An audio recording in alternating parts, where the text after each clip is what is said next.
बिस्मिल्लाहिर्रहमानिर्रहीम। अस्सलामु अलैकुम। Lecture number 6। सबसे पहले रेपिटिशन स्ट्रक्चर लूप की बात होगी। इसके अंदर लूप किसे कहते हैं? ऐसी स्टेटमेंट्स जो किसी भी काम को बार बार रिपीट करवाए उसे लूप कहलाता है। उस स्ट्रक्चर को लूप कहेंगे। उसके अंदर जो चीज़ भी रख देंगे वो रिपीट होना शुरू हो जाएगी। अगर किसी को एक दफ़ा कहा जाए कि आपने 10 दफ़ा पढ़ना है, तो ये एक स्टेटमेंट 10 टाइम्स रीडिंग करवाएगी। आपने 10 टाइम्स ऐसे लिखना है। स्टेटमेंट बड़ी हो गई, लिखना ज़्यादा हो गया, लेकिन कमांड एक दी है। अगर कहा जाए यहाँ 10 चक्कर लगाओ, 50 चक्कर लगाओ, 1000 चक्कर लगाओ, तो एक स्टेटमेंट बार बार रिपीट काम करवाई है। इस स्ट्रक्चर को समझ लेंगे, लूप का पूरा चैप्टर आसान हो जाएगा कि रेपिटिशन कंट्रोल कैसे की जाती है।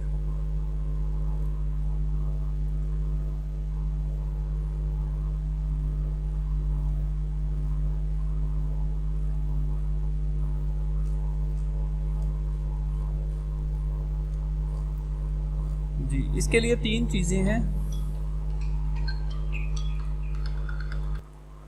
सबसे पहले वाइल लूप को डिस्कस किया गया है। वाइल वर्ड इंडिकेट करता है कि ये लूप स्टार्ट हो गया है। यहाँ पे लॉजिकल एक्सप्रेशन दी जाती है, कंडीशन बनेगी। अगर वो ट्रू है तो ये काम होगा। एक स्टेटमेंट है, 2 है, 10 है, ये ब्रैकेट्स के अंदर वो उतनी स्टेटमेंट दे दी जाती हैं। जो भी काम परफॉर्म करना है वो इसके अंदर बार बार रिपीट होता रहेगा। कब तक? जब तक ये लॉजिकल एक्सप्रेशन फॉल्स नहीं हो जाती। और ये लाजमी तौर पे इस तरह का फ्लो होना चाहिए, शुरू में स्टार्ट हो तो कभी ना कभी ये फॉल्स हो, वरना ये लूप कंटिन्यूसली चलता रहेगा। तो इसके छोटे छोटे प्रोग्राम, मैंने बेसिक लूप का कॉन्सेप्ट अलग से भी दिया हुआ है। छोटे छोटे उसमें प्रोग्राम हैं, उनको समझें, आपके ये लूप के फ्लो को अंडरस्टैंड करना आसान हो जाएगा। एक प्रोग्राम ये वाला देखते हैं। इसके अंदर calculate sum of first 1000 integer. तो पहले तो ये है कि 1000 इंटीजर हमने गेट कैसे करने हैं। स्टार्टिंग से अगर हम एक नंबर लें और नंबर 1 से स्टार्ट करें, तो इस कॉन्सेप्ट को कहते हैं इनिशियल वैल्यू देना, इनिशियलाइजेशन ऑफ द वेरिएबल। जो लूप जिस पे लगा रहे हैं इस नंबर पे ही लगाएंगे, इसको इब्तदाई वैल्यू दे दी। कंडीशन के अंदर कहा उस वक्त तक काम होता रहे जब तक नंबर लेस देन और इक्वल टू 1000 है। अब फर्स्ट टाइम में 1 है, लिहाजा ये इंटर होगा। और यहाँ पे काम क्या करवाया हमने? सम कैलकुलेट करवाया। सम एक वेरिएबल लिया 0 और उसमें उस नंबर को ऐड कर दिया। एक वक्त में एक नंबर एक ही दे रहा है, 1 ऐड हुआ और फिर ये सम में स्टोर हो गया। और फिर इस नंबर में 1 का इजाफा कर देंगे। लूप की 3 बेसिक चीजें हैं, अगर वो लूप को कंट्रोल कर रही होती हैं। और चौथी चीज से हम उसका बाज़ात उससे काम करवा रहे होते हैं। फर्स्ट जो चीज़ है वो है इनिशियलाइजेशन, उस कंट्रोल की पहली वैल्यू। फिर कंडीशन, कि उस कंडीशन को इस तरह से बनाया जाए। फिर उस काउंटर का इंक्रीमेंट या डिक्रीमेंट, कि एक एक का इजाफा होता जा रहा है और ये लूप फिर वापस इसके पास चला जाएगा। फिर काम होगा, फिर एक का इजाफा, फिर एक का इजाफा, 2 3 4 5 6 चलता जाएगा। एक वक्त ऐसा आएगा कि नंबर जो है वो 1000 से ऊपर हो जाएगा या इक्वल होगा। इक्वल होगा तब भी काम होगा जब 1000 से ऊपर जाएगा। फिर कंडीशन फॉल्स होगी और प्रोग्राम इस ब्रैकेट से बाहर आ जाएगा और ये वाली स्टेटमेंट प्रिंट कर देगा। इसमें स्टेटमेंट है और फिर सम, यहाँ पे हमने सम कैलकुलेट करवाया। अगर यहाँ लिख देते पाकिस्तान तो पाकिस्तान प्रिंट होना शुरू हो जाता। तो इस तरह के काफ़ी सारे प्रोग्राम दिए हुए हैं। आप उन प्रोग्राम्स को कॉन्सेप्चुअल समझे। लेकिन कोड मिल जाता है, कोड नेट से भी मिल जाएगा आपको, लेकिन इसके फ्लो को समझेंगे तो आप उसमें चेंजिंग करेंगे और आप अपना प्रोग्राम बना लेंगे। इसकी एक्सप्लेनेशन इसके अंदर की गई है। इवन ऑड नंबर दिया गया है, सम कैलकुलेट करें इवन नंबर का। और अपर लिमिट वो भी यूजर डिफाइन करे। तो अपर लिमिट यूजर कैसे डिफाइन करेगा? स्टार्टिंग का हमें बता दिया गया, नंबर 1 से स्टार्ट हो रहा है और अपर लिमिट कहाँ पे थी? यहाँ पे 1000 वाइल के बाद।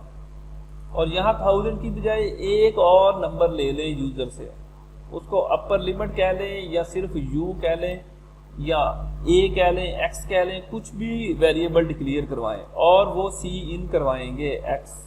यहाँ पे इंट ले लिया और यहाँ देखें सी इन करवा के एक्स में वो वैल्यू ली हुई है कि अपर लिमिट, इनके सिर्फ यहाँ पे चेंजिंग है। 1 से स्टार्ट हुआ, यहाँ तक कहाँ तक जाना है ये यूजर बताए, तो वो बताएगा 20, तो 20 तक वो प्रोग्राम चल पड़ेगा। एक काम इसके अंदर ये है। दूसरा काम क्या है कि सिर्फ इंटीजर नंबर प्लस करें, तो इंटीजर नंबर इवन नंबर का प्रोग्राम भी उसमें इफ एल्स में पड़ा हुआ है।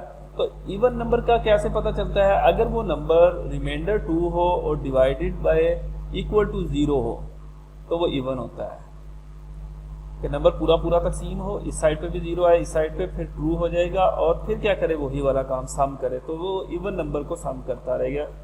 क्योंकि एक वक्त में इफ ट्रू होगी, एक वक्त में फॉल्स होगी, एंड जब 3 होगा तो वो 1 के इक्वल होता है, 0 के इक्वल नहीं होगा। लिहाजा रिमाइंडर ऑपरेटर को अंडरस्टैंड कर लें तो आपको ये वाला कॉन्सेप्ट क्लियर हो जाएगा। ये कैलकुलेशन होता रहेगा, बाद में उसमें वही एक का इजाफा हो रहा है और फिर ये प्रिंट हो रही है वैल्यू।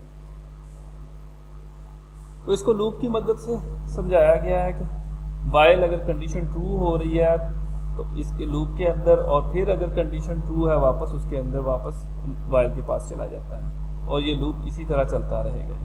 यहाँ पे ये कंडीशन फॉल्स होगी तो बाहर निकल आएगा। ये इसका फ्लो चार्ट है।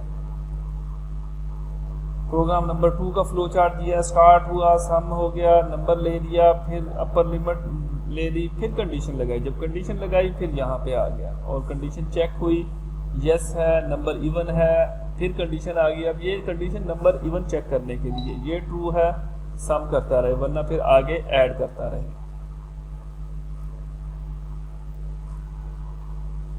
Factorial of a given number, ये मेरा प्रोग्राम दिया हुआ है, आप उसमें इसको देख लीजिएगा। फैक्टोरियल बड़े अच्छे तरीके से मैंने इसको समझाया हुआ है। अब तक के लिए